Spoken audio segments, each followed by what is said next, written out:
Now when Jesus saw the crowds, he went up on a mountainside and sat down. His disciples came to him, and he began to teach them.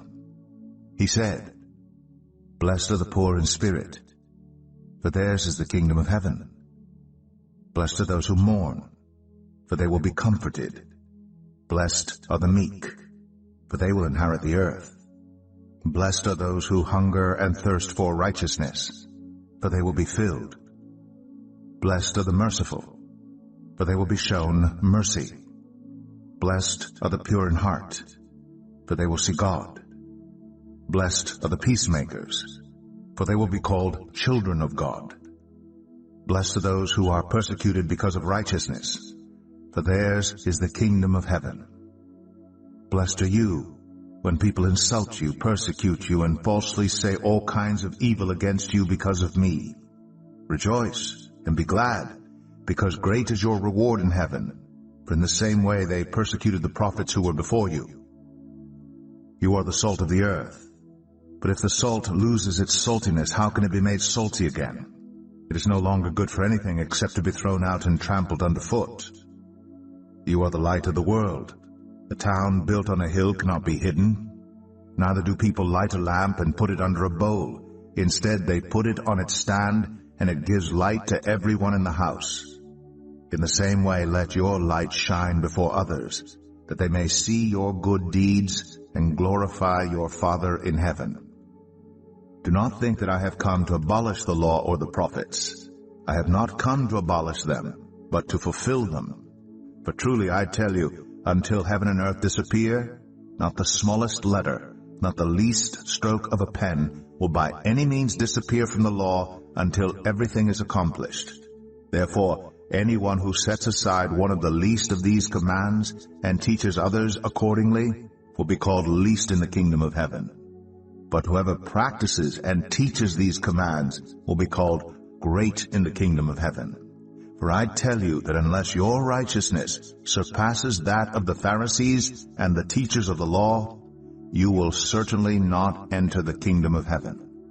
You have heard that it was said to the people long ago, "You shall not murder, and anyone who murders will be subject to judgment."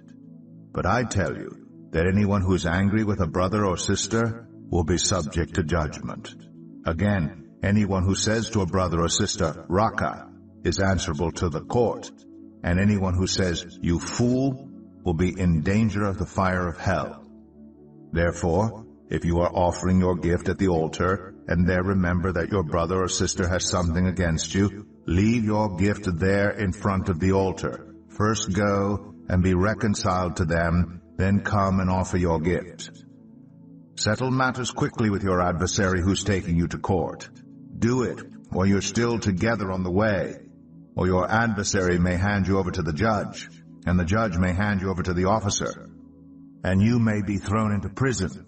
Truly I tell you, you will not get out until you have paid the last penny. You have heard that it was said, "You shall not commit adultery." But I tell you that anyone who looks at a woman lustfully has already committed adultery with her in his heart.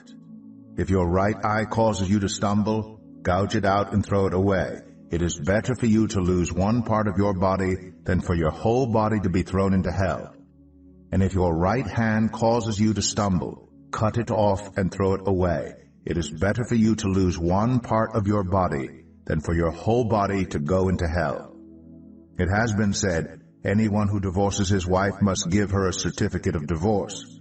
But I tell you that anyone who divorces his wife, except for sexual immorality, makes her the victim of adultery, and anyone who marries a divorced woman commits adultery. Again, you have heard that it was said to the people long ago, "Do not break your oath, but fulfill to the Lord the vows you have made." But I tell you, do not swear an oath at all, either by heaven, for it is God's throne, or by the earth, for it is his footstool, or by Jerusalem, for it is the city of the great king. And do not swear by your head, for you cannot make even one hair white or black. All you need to say is simply yes or no. Anything beyond this comes from the evil one. You have heard that it was said, "Eye for eye and tooth for tooth." But I tell you, do not resist an evil person.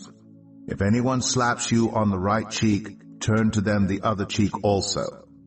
And if anyone wants to sue you and take your shirt, hand over your coat as well.